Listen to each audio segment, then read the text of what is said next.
Subhanallah,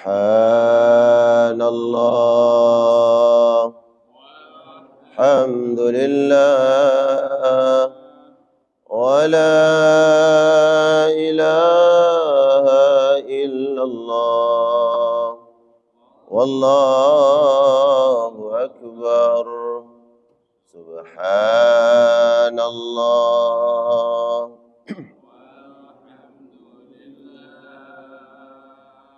wa la ilaha illallah, wallahu akbar. Subhanallah, walhamdulillah, wa la ilaha illallah, wallahu akbar. Alhamdulillah. Alhamdulillahilladzi hadana subulas salam. Alhamdulillahilladzi anzalal Qur'ana ala 'abdihi liyakuna lil 'alamin nadhira. Asyhadu an la ilaha illallah wahdahu la syarika lah. Wa asyhadu anna Muhammadan 'abduhu wa rasuluh. Ballagha ar-risalah wa adda al-amanah wa nasaha al-ummah.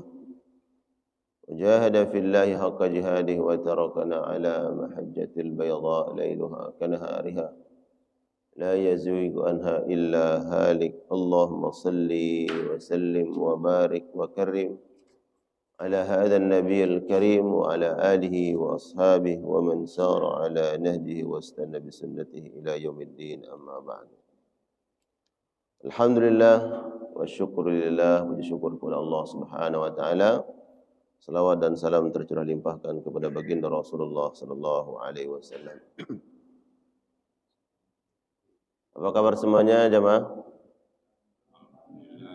Alhamdulillah. Hujan dingin seperti ini nanti khawatir ngantuk. Ya. Sehat semua ya? Alhamdulillah. Kita bersyukur kepada Allah Subhanahu wa taala. Kita diberikan nikmat oleh Allah Subhanahu wa taala, nikmat istiqamah. Ini sebuah kemuliaan orang yang senantiasa diberikan mujahadah, kesungguh-sungguhan oleh Allah Subhanahu wa taala dalam melaksanakan kebaikan. Dalam situasi dan keadaan seperti apapun ada energi, ada kekuatan untuk terus semangat melaksanakan kebaikan.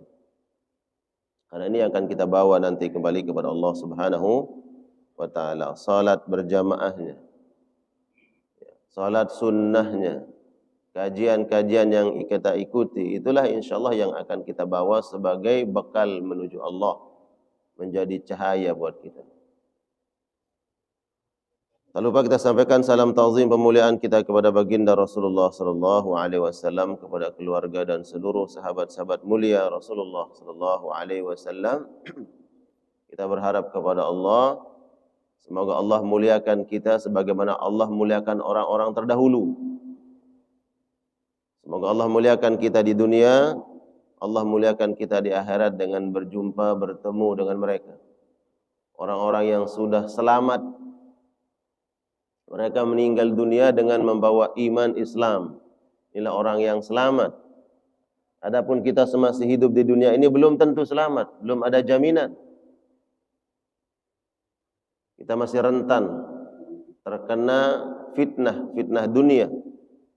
Maka mereka yang sudah kembali kepada Allah dengan membawa iman Islam, maka inilah orang-orang yang sudah diselamatkan oleh Allah Subhanahu wa taala. Kita berharap kepada Allah, kalbu kita, hati kita senantiasa terpaut dengan agama yang Allah muliakan, sebagaimana wasiat Allah dalam Al-Quran, wala tamutunna illa wa antum muslimun.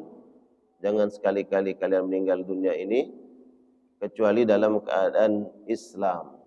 Islam artinya tunduk, patuh, totalitas penghambaan kita kepada Allah Subhanahu wa taala. Tapi insyaallah kita lanjutkan kajian pagi hari ini masih di dalam kitab Riyadhus Shalihin lil Imam An-Nawawi rahmatullah alaih. Kita masuk kepada Kitabul Fadail, bab tentang keutamaan amal-amal saleh, amal-amal ibadah.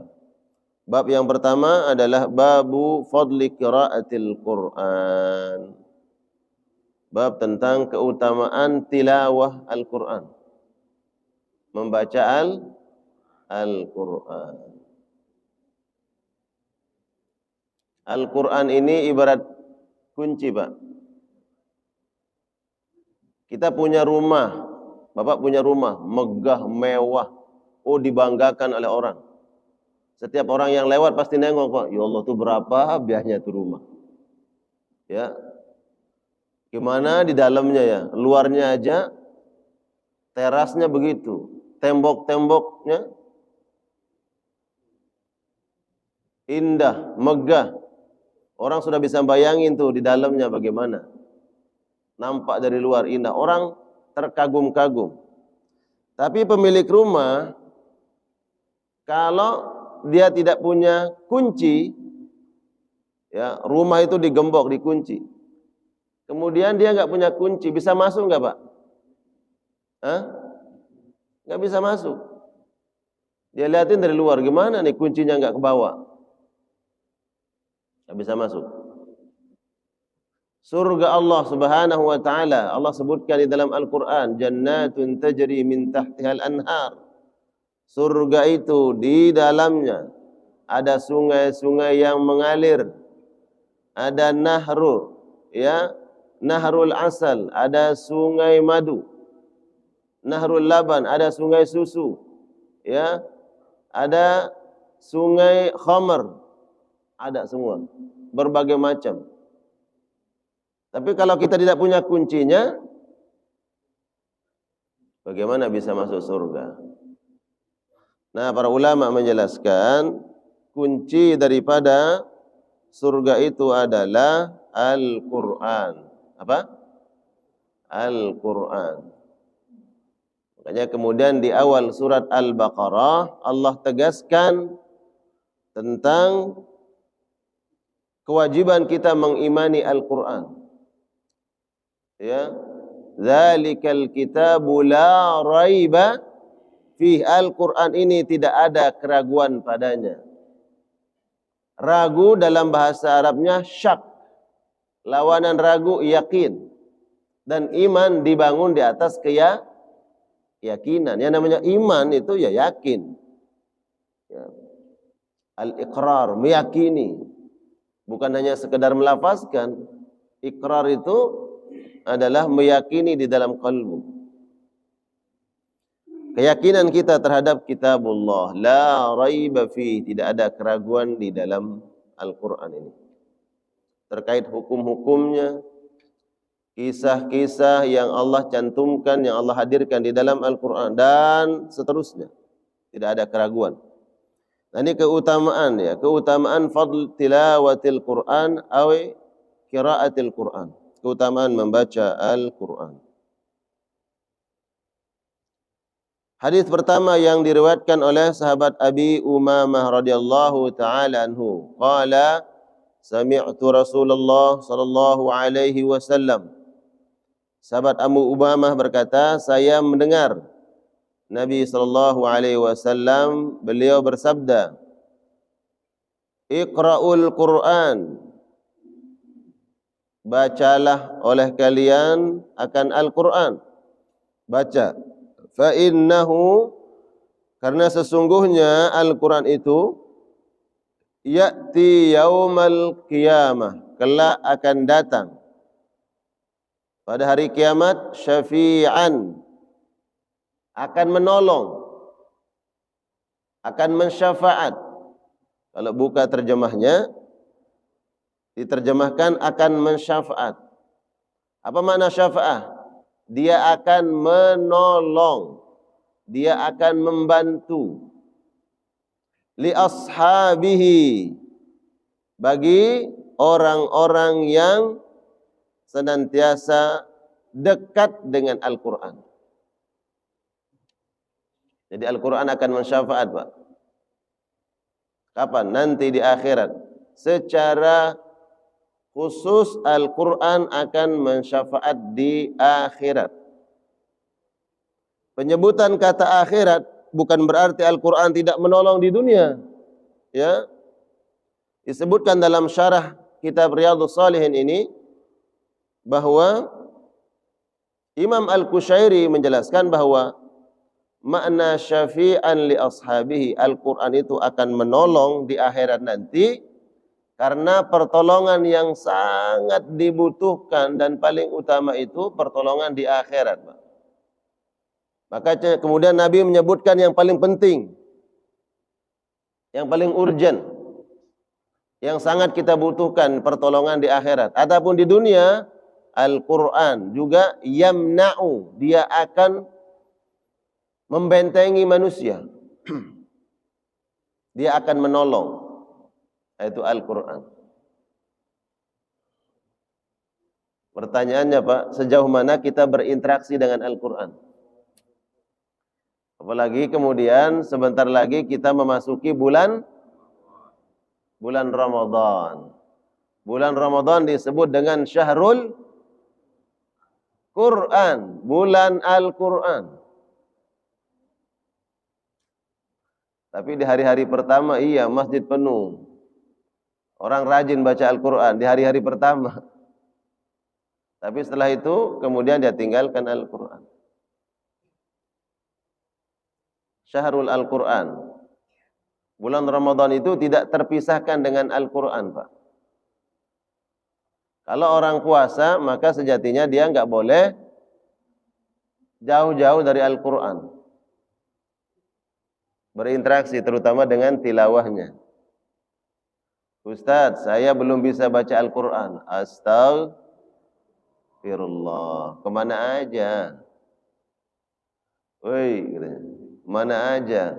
Tiap pagi duduk koran zamannya dia. Kalau Bapak sekarang usia 60 tahun, 70 tahun, itu masa usianya 25, 30 baru nikah, itu koran lagi setiap pagi dilemparin ke rumah, betul enggak? Ada langganan koran, pagi-pagi udah tuh lemparin. Langsung ambil kopi di depan rumah. Kopi terus buka koran. Ya Allah.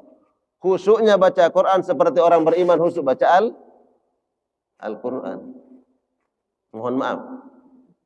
Kalau ada yang tersinggung silakan tersinggung, saya juga tersinggung karena belum fasih. Kira-kira begitu. Ada di antara kita yang belum bisa baca Al-Quran, tidak ada kata terlambat. Sekarang banyak ya metode-metode baca Al-Quran agar mudah membaca Al-Quran. Banyak guru-guru yang akan mengajarkan Al-Quran. Introspeksi diri, kalau di antara jamaah nih yang datang di majelis ini belum bisa baca Al-Quran, kelak akan ditanya oleh Allah. Harus saya sampaikan, belajarlah Al-Quran. Ya, banyak guru-guru Al-Quran, enggak punya guru, nanti saya carikan gurunya, banyak. Saya punya tempat tahfiz Al-Quran, ada guru-guru yang menghafal Al-Quran, yang mengajar Al-Quran. Agar kita nanti punya kuncinya, Pak. Jannatun tajri min tahtihal anhar. Surga yang di dalamnya sungai mengalir. Indah, taman-taman yang indah, berbagai macam nikmat. Di stop oleh malaikat, mau kemana? Masuk surga. Kata siapa katanya? Saya masuk surga. Coba sekarang hafalkan satu ayat di dalam Al-Quran. Dia hafal. Qul huwallahu ahad, Allahus samad, lam yalid wa lam yulad wa lam yakul lahu kufuwan ahad. Hafal. Alhamdulillah. Dibukakan oleh malaikat. Coba bacakan ini satu ayat ini. Bingung kan? Enggak tahu baca Al-Quran. Gimana nanti kalau di syaratnya di akhirat itu suruh baca satu ayat, bukan menghafal. Kalau menghafal nanti hafal Qul huwallah. Suruh baca, dipilihkan. Dia bingung, enggak bisa baca. Nah ini. Ya. Karena di akhirat sangat butuh kita pertolongan Allah, syafaat Nabi, syafaat anak-anak kita, syafaat Al-Quran. Al-Quran akan datang nanti di akhirat akan menolong kita. Hakikatnya bagaimana bentuknya? Allahu a'lam bishawab. Al-Quran akan datang. Disebutkan banyak hadis-hadis tentang itu. Terutama hadis tentang puasa. Ada as-siyam wal Quran yashfa'ani yaumal qiyamah. Puasa dan Al-Quran. Dua dia disebut.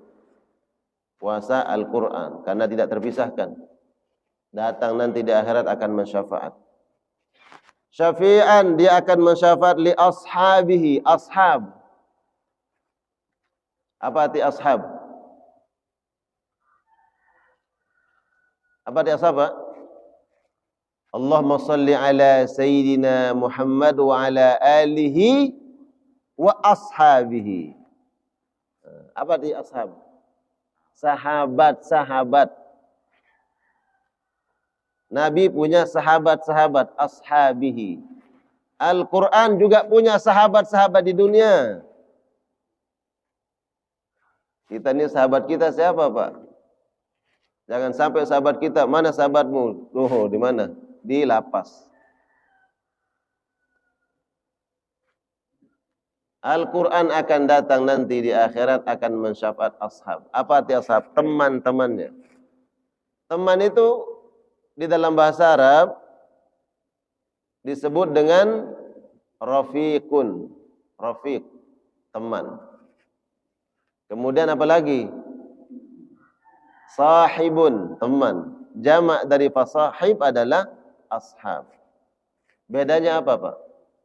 Kalau Bapak sekarang ketemu orang di jalan, Pak mau kemana, Pak? Oh, saya mau ke Surabaya. Bapak pakai bis apa? Oh, pakai bis ini. Oh, sama kita. Jam berapa pemberangkatannya? Lihat tiket. Oh, sama. Ayo kita berangkat bareng, jalan bareng. Itu namanya rafiq. Ada yang nemenin. Kenal tidak kenal, akrab tidak akrab, menemani bersama-sama namanya rafiqun, teman. Tapi kalau ashab, jamak dari sahib adalah sesuatu yang melekat, dekat, bersama. Nah, itu mana ashab. Makanya kemudian, wah bangga dia, saya nanti akan mendapatkan syafaat di akhirat. Syafaat apa? Al-Quran. Jaminannya mana? Ya kata Nabi. Barang siapa yang membaca Al-Quran dan puasa dengan benar di bulan Ramadan, dia akan disyafaat oleh Al-Quran. Terus setelah Ramadan, ya besok lagi, Ramadan lagi baca. Bagaimana dikatakan ashab? Yang namanya ashab senantiasa melekat, dekat, tidak terpisahkan. Beda dengan rafiq. Ya, teman yang ya kadang lagi jalan bersama, ketemu, setelah itu ya pisah. Tapi kalau ashab adalah yang selalu dekat. Mau Ramadan, enggak Ramadan. Dekat dengan Al-Quran. Susah, senang, dekat dengan Al-Quran. Ya Alhamdulillah, kalau lagi susah dekat dengan Al-Quran, baca Al-Quran sampai nangis, Alhamdulillah, masih Alhamdulillah. Jangan sampai dalam kondisi senang jauh dari Al-Quran, susah pun jauh dari Al-Quran. Umpamanya nih pengurus masjid, ada tiba-tiba yang aneh. Anehnya apa? Ada jamaah yang biasanya nggak pernah ke masjid. Bukan di sini. Nggak pernah ke masjid. Tapi tiba-tiba terlihat setiap hari datang ke masjid, tilawah Al-Quran. Dia baca Al-Quran. Belum waktu sholat, udah di masjid. Dia baca Al-Quran. Setiap waktu sholat ditemukan sebelum masuk waktu sudah ada di masjid baca Al-Quran. Apa sebab? Oh, karena dia dengar ceramah seorang ustaz. Barang siapa yang punya masalah, terhimpit oleh problematika hidup, dalam kesulitan, maka carilah kemudahan dan solusinya lewat Al-Quran. Baca Al-Quran. Maka setiap waktu sholat dia baca Al-Quran. Kenapa? Karena sedang punya masalah. Tapi ini masih Alhamdulillah. Memang sejatinya begitu. Ya. Cari jalan keluar dalam masalah-masalah hidup kita lewat Al-Quran. Dekat dengan Allah.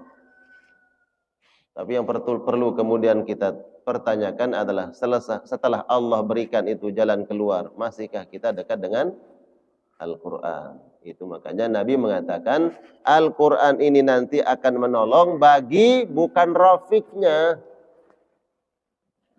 Dia akan menolong orang yang dikategorikan oleh Nabi li ashabihi. Ashab artinya dia selalu dekat dengan Al-Quran. Dan cara yang paling mudah, yang paling sederhana dekat dengan Al-Quran adalah tilawah, membacanya. Itu yang paling mudah. Ya. Mau terbata-bata, silahkan baca Al-Quran. Tapi jangan berhenti belajar. Masih terbata-bata, belajar. Sehingga nanti enggak salah menyebut huruf. Salah menyebut huruf berubah makna.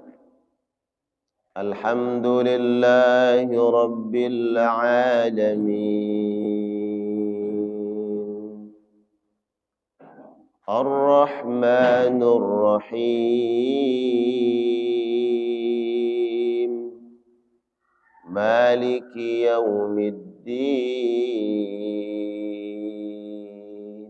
Jaga makharij. Kalau salah menyebut ainnya, Alhamdulillahi Rabbil Alamin. Wah, orang bagus ya nadanya.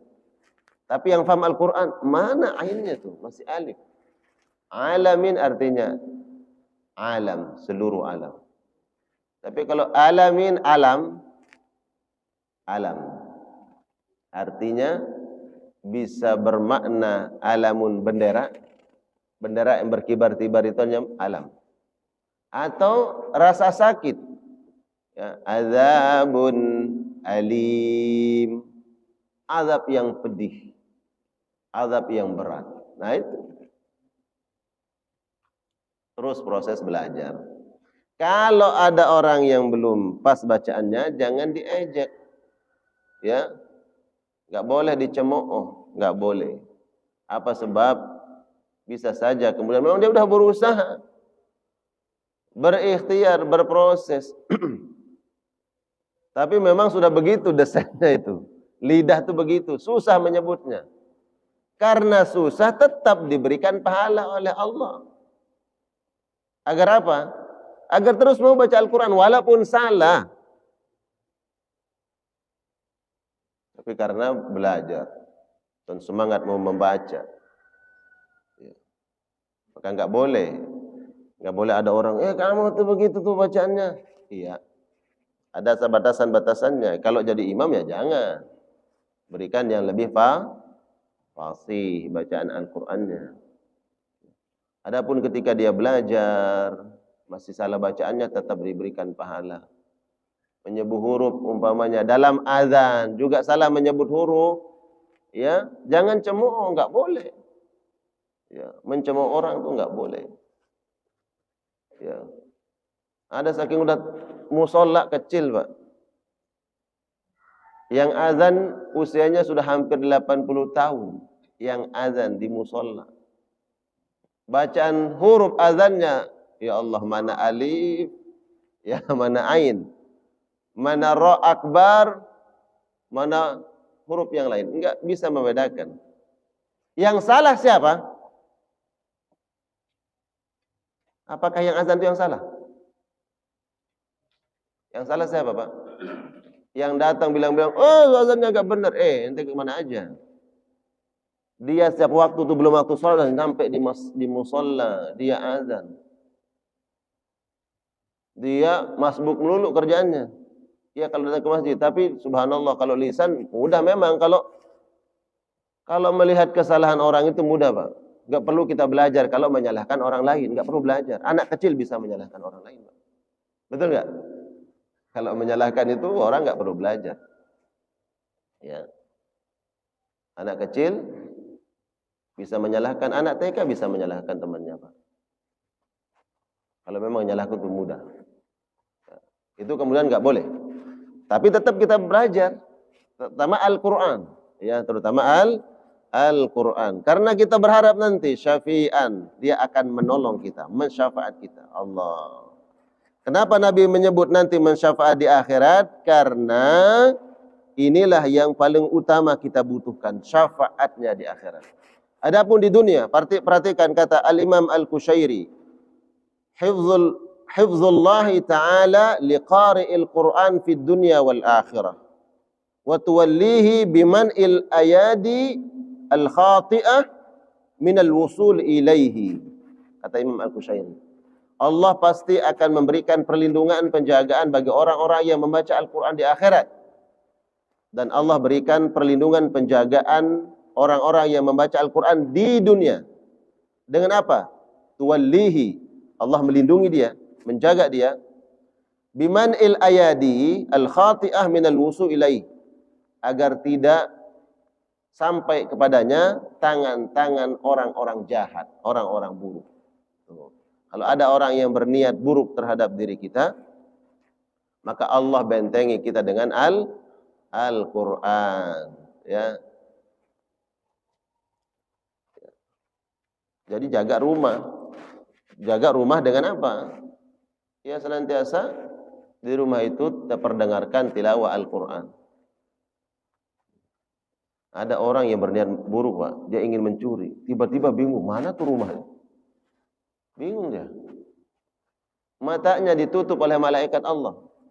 Wa ja'alna min baini aydihim saddan wa min khalfihim saddan. Terus faghshaynahum fahum la yubsirun. Allah enggak tutup matanya. Ada orang yang berniat buruk, Pak, tapi karena rumah itu senantiasa terdengar ayat-ayat Allah, Allah tutup mata-mata yang buruk itu enggak bisa melakukan keburukan. Allah tutup hati orang-orang yang tadinya berniat buruk, Allah tutup hatinya. Disebabkan Al-Quran. Allah Al-Quran akan menjaga. Banyak bentuk penjagaan Al-Quran, Pak, di dunia. Beberapa bulan yang lalu, ada mobil yang terseret di lintasan kereta api di daerah GDC, tahu beritanya? Tahu, Pak? Beberapa bulan yang lalu tuh. Saya lihat beritanya, ternyata beliau adalah teman saya. Beliau teman saya dari NTB. Beliau akan menuju sebuah tempat untuk musabaqah Al-Quran. Beliau akan menjadi juri, Pak. Mobilnya terseret beberapa meter. Alhamdulillah beliau selamat. Tidak lecet sedikit pun. Allah berikan keselamatan. Ya dengan caranya Allah. Ya dengan caranya Allah. Bisa jadi karena apa? Allah jaga dengan lewat Al-Quran. Jadi selain sebagai penjagaan, kita mendapat pahala, nanti dimuliakan oleh Allah, banyaklah keutamaan Al-Quran itu. Ya. Ini syafi'an, dia akan menolong orang-orang yang senantiasa dekat dengannya di akhirat.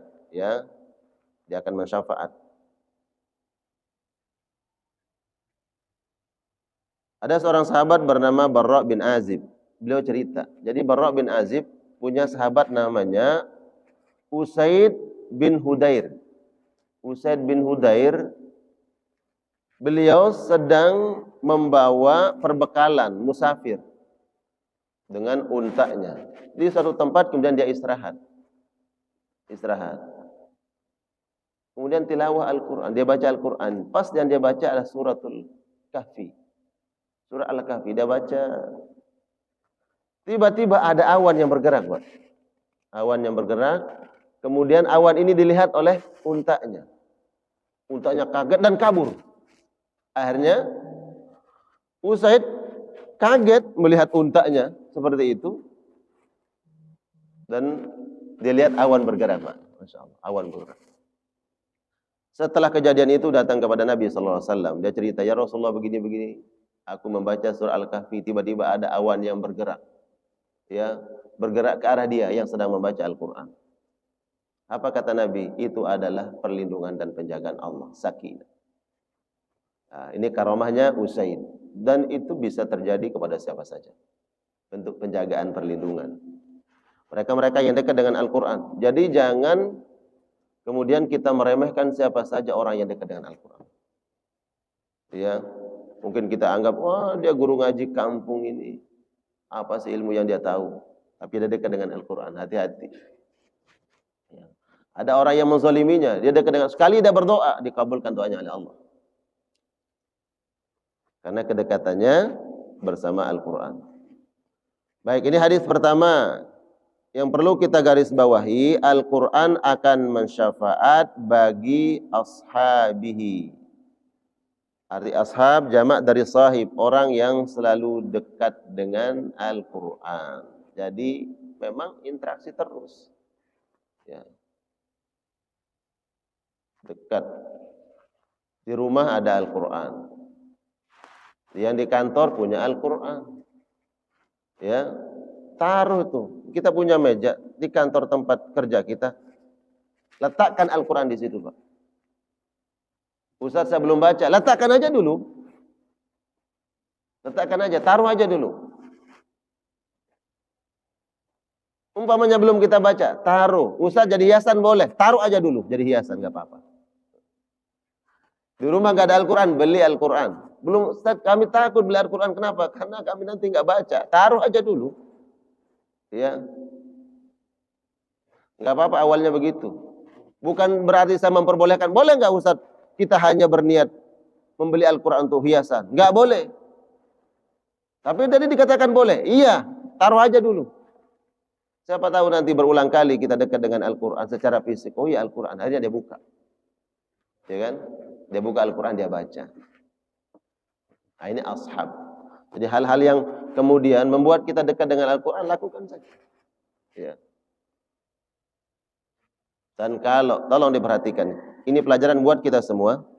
Kalau ingin tahu sejauh mana dan sebesar apa keberkahan hidup kita, silahkan ukur sejauh mana dan sedekat apa kita dengan Al-Quran. Udah itu aja. Ini telah ukur keberkahan. Kalau dekat dengan Al-Quran, insya Allah hidupnya berkah. Ustaz, susah hidupnya. Susah itu jadi berkah. Ustaz, itu orang nggak pernah baca Al-Quran. Setahu saya nggak pernah baca Al-Quran. Tapi hidupnya subhanallah dimudahkan oleh Allah. Belum tentu itu berkah. Belum tentu. Ya Allah, dunia mah Allah kasih kepada siapa saja, Pak. Ya. Kalau seandainya dunia ini lebih berharga daripada satu sayap nyamuk, niscaya Allah tidak akan berikan seteguk air kepada orang kafir. Kalau seandainya dunia ini lebih berharga di hadapan Allah dibandingkan satu sayap nyamuk. Tapi karena enggak dinilainya, ya udah dikasih.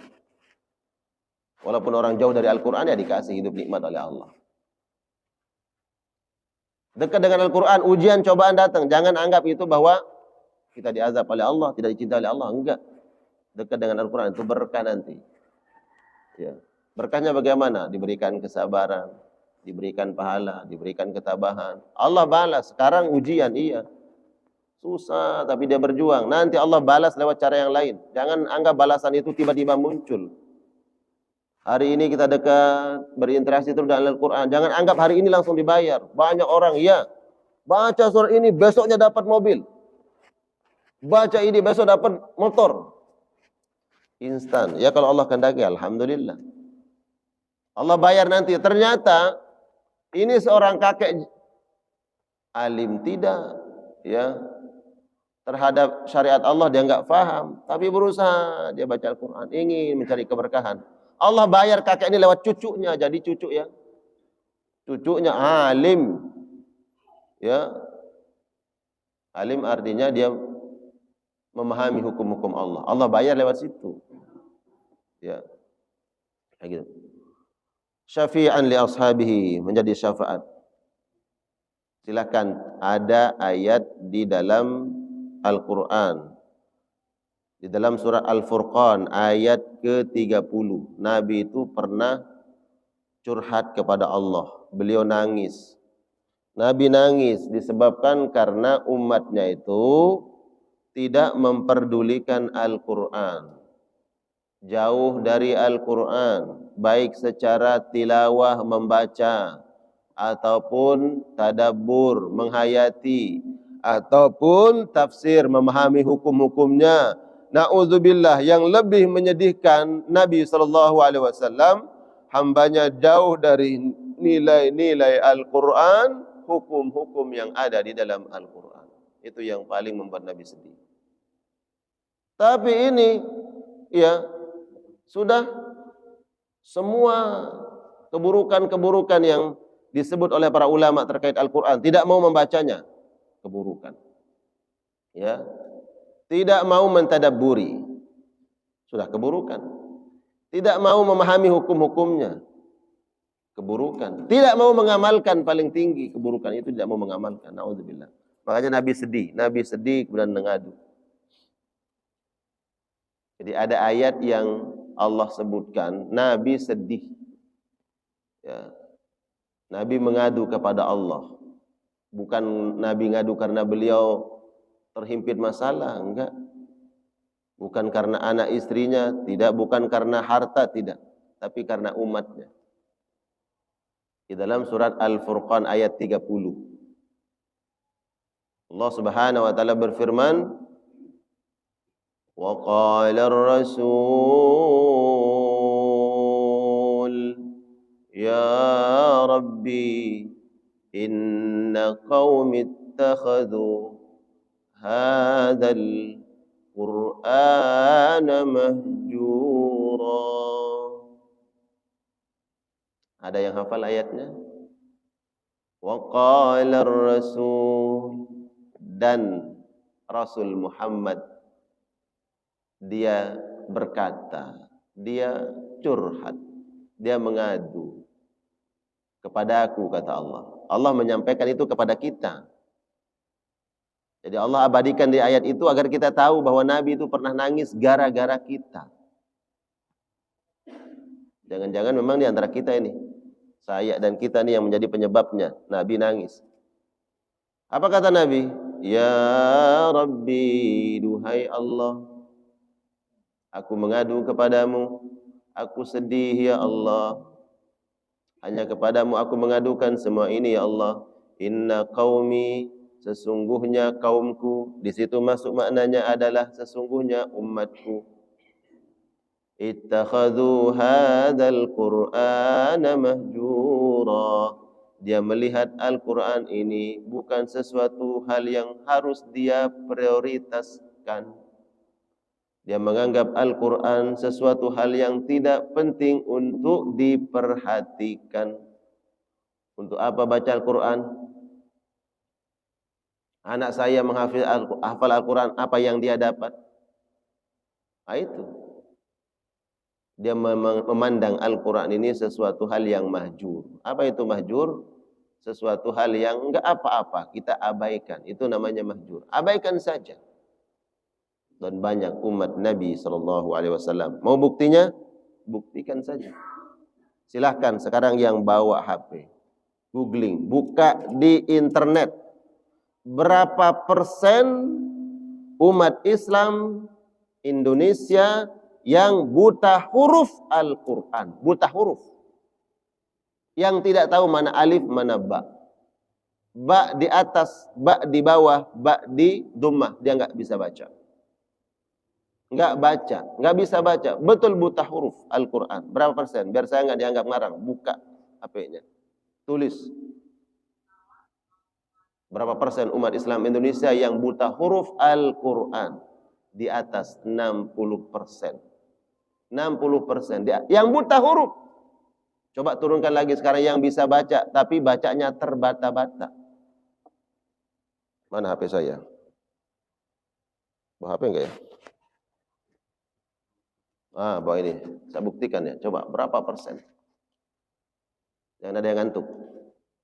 Ya, biar kita buktikan dulu. Berapa persen umat Islam Indonesia?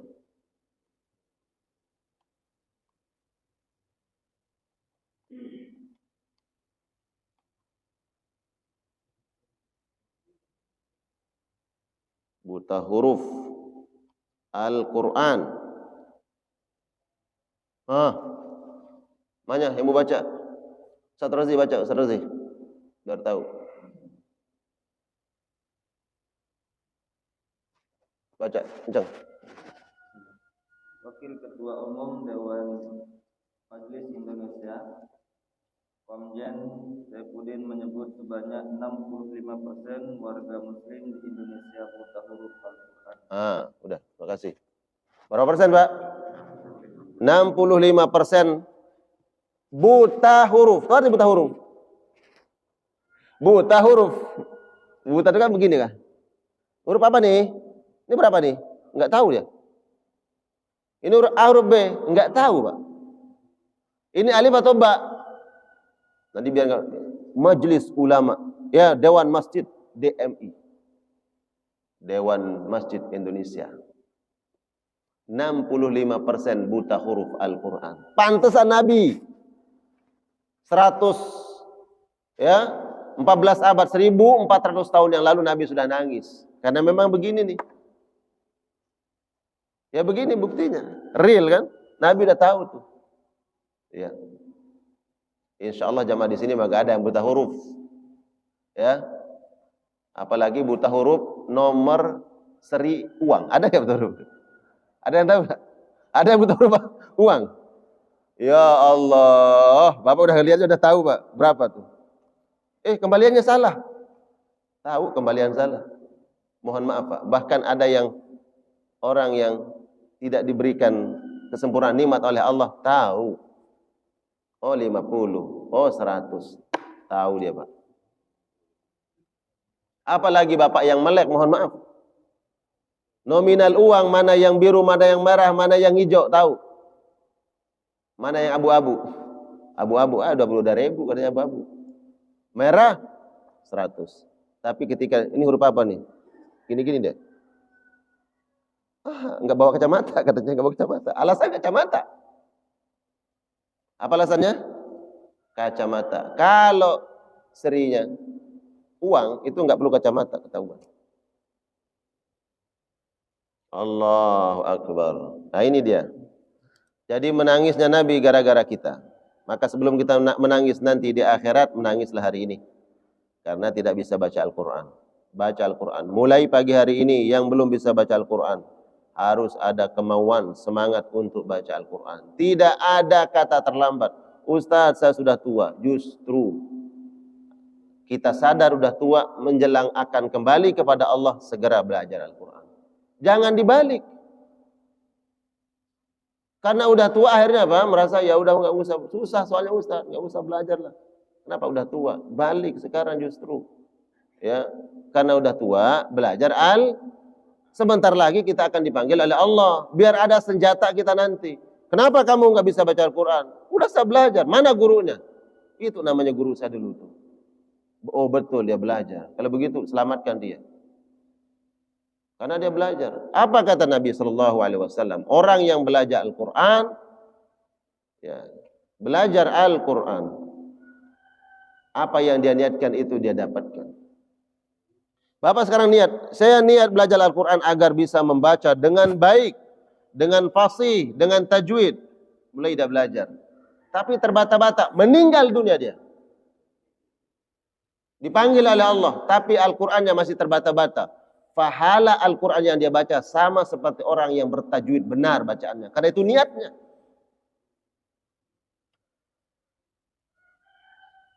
Berusaha menghafal Al-Quran. Mulai dia menghafal. Mulai dari Qul huwallahu al-falaq an-nas terus ke bawah. Dia baca Al-Lahab tabat yada. Naik ke atas baca An-Nasr idza jaa. Naik ke atas Al-Kafirun. Naik lagi Al-Kautsar. Naik lagi. Ara'aita alladzi yukadzibu bid-din. Naik lagi. Apa? Alam tara kaifa fa'ala rabbuka. Terus dia meninggal dunia. Dia niatnya menghafal Al-Quran agar dia bisa menghafal Al-Quran. Maka Allah lihat niatnya, bukan bacaannya itu. Dia baru mulai menghafal Al-Quran, meninggal dunia, pahalanya seperti orang yang menghafal Al-Quran, pahalanya. Ini kenapa mati nih?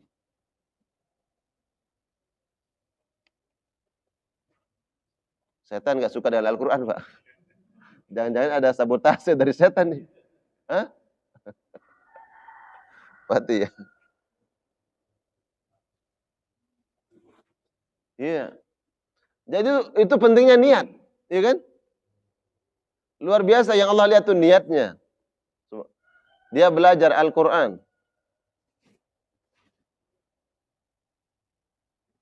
Dia belajar Al-Quran, terbata-bata. Allah lihat pahala seperti orang yang fasih baca Al-Quran, Pak. Karena niatnya itu.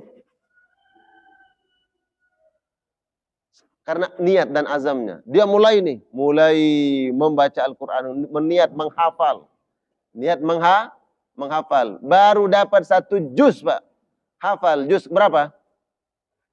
Hah? Alhamdulillah 1 juz. Jangan juz alpuka, juz mangga, juz ini.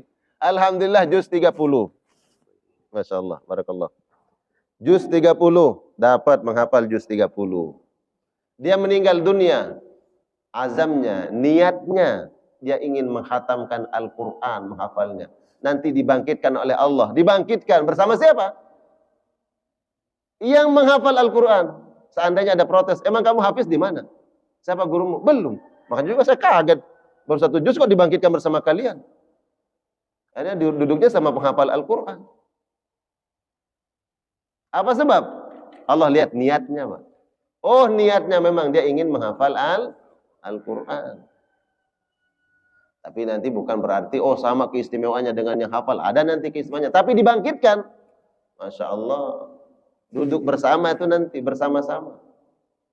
Adapun door prize nanti kan beda-beda dikasihnya. Bapak duduk sama nih bareng, tapi yang dikasih nanti beda-beda. Tapi duduknya, subhanallah, timbang Bapak duduk di belakang.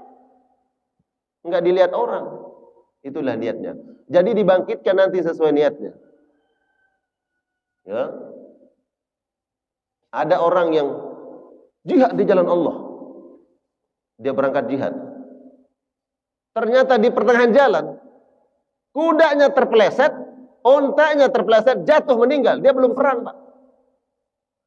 Dia belum sampai ke medan perang. Tapi di pertengahan jalan, kudanya terpeleset, jatuh, meninggal dunia. Dikuburkan tidak sesuai dengan syahid, dia dengan mati syahid. Tapi dibangkitkan nanti. Kalau ada yang meninggal di medan perang itu, syuhada, nanti dibangkitkan bersama. Kenapa? Yang dilihat apanya? Niatnya. Karena niatnya berangkat itu adalah untuk jihad di jalan Allah, dibangkitkan. Jadi mungkin nanti kalau ada yang protes, dulu kamu kan gak ikut perang, kamu mati di jalan kan? Ya gak tahu saya kenapa dibangkitkan sama. Niatnya, itu niatnya dilihat. Jadi semangat. Begitu juga yang membaca Al-Quran. Jadi dilihat niatnya itu. Ya. Tapi nggak cukup dengan niat doang, Pak. Artinya mulailah dengan niat, ya niat. Kemudian bagaimana agar semangatnya dijaga. Gitu. Ya. Insya Allah agar kita tidak menjadi orang-orang yang menyebabkan Nabi menangis. Ya. Nanti nih insya Allah banyak hadis-hadisnya. Kita akan bacakan lagi keutamaan baca Al-Quran, perumpamaan di dalam hadis Nabi orang yang membaca Al-Quran dengan benar. Tapi juga ada ancaman, ya ada ancaman Nabi SAW. Ini ancaman yang paling ditakutkan oleh orang alim. Di akhirat nanti ada orang yang terlebih dahulu masuk neraka, dilemparkan oleh Allah. Siapa mereka? Mujahid. Orang yang jihad di jalan Allah. Yang kedua, qari'ul Quran, yang membaca Al-Quran. Yang ketiga siapa? Orang yang mendermakan hartanya di jalan Allah. Yang dilihat niatnya, yang jihad di jalan Allah. Ternyata dia dihadirkan di hadapan Allah. Dulu kamu apa yang kau korbankan untukku? Dia mengatakan, saya perang di jalanmu ya Allah. Sampai aku meninggal, aku mati di medan tempur ya Allah untukmu. Kata Allah, kadzabta, dusta. Kamu bohong, ya. Kamu berperang agar disebut sebagai orang yang berjasa, sebagai pahlawan. Kamu ingin disebut sebagai orang pemberani, sebagai pahlawan, dan itu sudah kamu dapatkan nama itu di dunia. Orang menulis ya di pusaramu pahlawan, mujahid, dan itu sudah kamu dapatkan di dunia. Itu niatmu dulu. Cukup itu. Kamu nggak pernah berharap semata-mata untukku, kata Allah, masuk ke dalam neraka, dilemparkan ke neraka. Apalagi yang membedakan dia? Niat. Qari'ul Quran. Mana yang dulu yang membaca Al-Quran dengan suara yang indah, suara yang bagus? Dihadirkan. Apa yang kau berikan dulu untukku di dunia? Dia mengatakan, aku dekat dengan Al-Quran. Aku membaca dengan suara yang indah, dengan lantunan yang orang subhanallah bertepuk tangan, subhanallah. Untuk siapa itu? Untukmu ya Allah. Kata Allah, kadzabta, kamu dusta. Kau lakukan itu agar kau disebut orang yang pandai membaca Al-Quran. Agar orang mengetahui suaramu indah. Agar orang menganggap kau adalah ahlul Quran. Kadzab, kamu dusta. Bukan untukku. Dan semua itu telah kau dapatkan di dunia. Tepuk tangan orang sudah kau dapatkan. Gelar kau disebut orang ahlul Quran sudah kau dapatkan. Semua sudah kau dapatkan. Kau lakukan bukan untukku. Sekarang masuk ke dalam neraka. Dilemparkan ke dalam neraka. Orang yang baca Al-Quran. Hati-hati. Ini kami takut nih. Yang ketiga, orang kaya. Ditanya oleh Allah, apa yang kau berikan untukku dulu di dunia? Dia mengatakan, aku keluarkan hartaku untukmu ya Allah. Berinfak, bersedekah. Kata Allah, kadzabta, kamu dusta, kamu bohong. Kamu keluarkan hartamu, berinfak. Agar engkau disebut orang dermawan. Agar semua orang tahu engkau kaya. Agar kau mendapatkan gelar-gelar yang kau inginkan. Dan semua itu sudah kau dapatkan di dunia. Orang menyebutmu, oh bapak itu dermawan. Oh orang kaya itu luar biasa kebaikannya. Itu niatmu dan sudah kau dapatkan di dunia. Bahkan kau meninggal dunia orang menyebut-nyebut bahwa kau dermawan. Karena niatmu itu sudah kau dapatkan bukan untukku, masuk dalam neraka. Dilemparkan orang kaya yang menginfakkan hartanya di jalan Allah karena niatnya bukan karena Allah, maka Allah lemparkan ke dalam neraka. Siapa 3 orang tadi? Mujahid, terus qari'ul Quran, terus orang kaya. Berarti pentingnya niat. Itu pentingnya niat. Ya. Tapi bukan berarti Ustaz, saya baca Quran jangan bagus-bagus dengan suara indah. Khawatirnya apa? Saya khawatir nanti dikira sama orang lain saya melantunkan Al-Quran biar disebut orang yang pandai baca Al-Quran. Enggak boleh juga begitu. Jangan gara-gara kata orang, kemudian kita enggak melakukan kebaikan. Ustaz, saya enggak mau menginfakkan harta saya. Apa sebab? Saya khawatir nanti riya. Dia khawatir riya. Kok khawatir riya? Iya, saya pernah mendengar hadis bahwa nanti ada orang kaya yang menginfakkan hartanya di jalan Allah masuk neraka. Gara-gara apa? Gara-gara riyanya, karena enggak benar niatnya. Jadi saya khawatir, makanya saya enggak berinfak. Justru itu bisikan setan. Itu pandainya setan menyesatkan kita agar kita terhalang dari kebaikan-kebaikan. Dia bilang apa? Ingat loh, ada hadis Nabi. Bisa mati. Apa hadisnya? Nanti ada orang kaya yang akan masuk neraka. Orang kaya yang berinfak. Karena apa? Karena riya. Jadi biar kamu nggak jatuh kepada riya, jangan kamu berinfak. Udah tanah jatamu. Lebih baik kamu nggak berinfak. Kalau kamu berinfak nanti riya. Oh begitu ya lematinya. Iya. Akhirnya jadi berinfak, Pak. Masjid yang tadinya mau selesai, nggak jadi selesai, Pak. Ya, nggak kelar-kelar itu masjid. Kenapa? Orang kayanya takut riya. Akhirnya umat bodoh. Kenapa? Ulamanya takut riya. Nggak ada orang yang menikmati keindahan Al-Quran dengan lantunan suara yang indah. Kenapa? Ustadznya takut riya. Itu juga bisikan setan. Kata siapa? Bukan kata saya. Ya. Ibnu Munabbih mengatakan apa? Man amila amalan li ajlin nas syirkun. Barang siapa yang melakukan perbuatan amal ibadah karena manusia, itu syirik. Wa man tarakal amal li ajlin nas riyaun. Barang siapa yang meninggalkan kebaikan karena takut omongan orang, itu namanya riya, kata beliau. Pak, kenapa nggak sholat jamaah di masjid? Di rumah aja. Kenapa? Saya takut nanti diomongin orang, dikirain saya lagi baru tobat. Nggak apa-apa orang ngomongin, yang penting kita soleh, jaga niat. Ini pentingnya. Ya. Jadi harus dijaga tuh. Kalau kita beramal, jaga niat, jangan sampai terjerumus. Ya. Tapi jangan perturutkan bisikan setan. Jangan lakukan kebaikan, nanti kamu dianggap begini-begini. Enggak boleh. Ya, Allahu a'lam bissawab. Baik, karena waktunya. Silakan. Masih ada waktu untuk bertanya. Silakan. Ada yang ingin diperjelas? Waktu. Baik, silakan. Tafadhol. Waalaikumsalam warahmatullahi wabarakatuh. Keutamaan.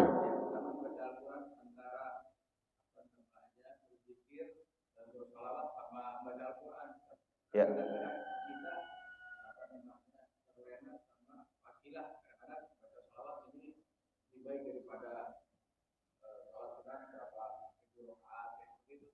Ya.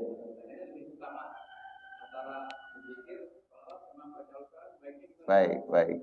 Bagus nih pertanyaannya. Keutamaannya mana lebih baik? Mana lebih baik? Mana lebih baik? Likulli maqamin maqal. Setiap ucapan itu ada tempatnya. Dan setiap ibadah juga ada tempatnya. Jangan dibentur-benturkan. Mana lebih utama sebaca Al-Quran atau selawat? Jangan dibenturkan. Ya, dua-duanya punya keutamaan. Baca Al-Quran juga berselawat. Ya. Maka jangan berdalih bahwa mending baca Al-Quran timbang selawat-selawat. Umpamanya nih ya, ada berkata begitu, mending baca Al-Quran. Jangan dibenturkan. Orang lagi momennya baca selawat. Sekarang lagi ada pengajian nih, ini mulai pengajian. Ayo kita selawatan dulu. Allahumma salli ala Sayyidina Muhammad. Rame-rame berselawat umpamanya. Ada yang bilang, mending baca Quran tuh. Ada tempatnya. Nanti selesai kita baca Al-Quran. Tapi ketika kita mau pengajian ya selawatan. Jangan mengatakan, mending enggak. Likulli maqamin maqal. Jadi setiap ucapan itu ada tempatnya. Ada ibadah itu juga begitu. Sama dengan bertanya, Ustadz, apakah boleh saya nonton TV sambil ambil selawat? Boleh enggak? Ada yang bertanya begini, Ustadz, saya selawat, boleh enggak selawat sambil nonton TV? Saya balik gitu. Ini pekan lalu ada yang bertanya di kajian di Cibubur. Saya balik, Pak, coba dibalik deh. Boleh enggak saya nonton TV sambil hati saya berselawat? Jangan tanyanya, saya Ustadz lagi berselawat tapi sambil nonton TV. Gitu. Ya kan? Coba balik, kan lebih bagus tuh. Saya lagi nonton berita TV ini, tapi hati saya selawat. Boleh enggak? Begitu. Jadi pentingnya itu adalah kita jaga selawat. Dalam kondisi bahkan hal yang mubah, nonton TV, hati kita selawat. Jangan kemudian ini ibadah kita anggap dirusak begitu. Ya lagi selawat nonton TV. Ya, jangan begitu. Ya. Lagi nonton TV tapi hatinya juga selawat begitu. Artinya begitu Pak, jangan dibenturkan ya. Ada waktunya. Tapi disebutkan bahwa afdalul dzikri tilawatul Al-Qur'an. Zikir yang paling utama, yang paling besar pahalanya adalah membaca Al-Quran. Itu yang paling besar utamanya. Ya. Apa sebab? Di Al-Quran itu. Ada enggak kalimat tauhid di dalam Al-Quran? Banyak. Wa ilahukum ilahu wahid. La ilaha illa huwar rahmanur rahim. Al-Baqarah ayat berapa tuh? 163 ya? Ada tauhid di situ. Sedangkan afdalu kalimat, afdalu dzikri la ilaha illallah. Kalimat yang paling afdal, yang paling tinggi nilainya di sisi Allah adalah ketika kita mentauhidkan Allah, kalimat la ilaha illallah. Nah, nuansa makna ayat itu ada di dalam ayat-ayat Al-Quran. Wa ilahukum ilahu wahid, la ilaha illa huwar rahmanur rahim. Ada. Al-Fatihah Bapak baca. iyyaka na'budu wa iyyaka nasta'in. Itulah la ilaha illallah. Al-Baqarah, ayat-ayat kursi. Allahu la ilaha illa huwal hayyul qayyum la ta'khudhuhu sinatun wa la nawm lahu ma fis samawati wa ma fil ardh. Sampai akhir itu tauhid. Makanya kemudian Al-Qur'an adalah zikir yang paling utama, paling afdal, ya. Baik, begitu ya, barakallah. Jadi saya ingin menyampaikan pesan buat kita semua di pagi hari ini, ayo belajar Al-Qur'an. Kalau malu belajar Quran, belajar di rumah. Ada anak yang sudah bisa baca Al-Quran, minta waktunya, ajarin sama anak. Bukankah kita mencari bekerja selama ini untuk anak? Ya silakan minta anak kita untuk mengajarkan kita Al-Quran. Cucu bisa baca Al-Quran, minta cucu. Mungkin kita malu, silakan. Nanti kalau udah bisa baca, barulah gabung. Oh, di Masjid An-Nur ada tadarus Al-Quran. Gabung. Kenapa? Udah jago baca Al-Qurannya. Minimal udah bisa baca, bisa ikut tadarus.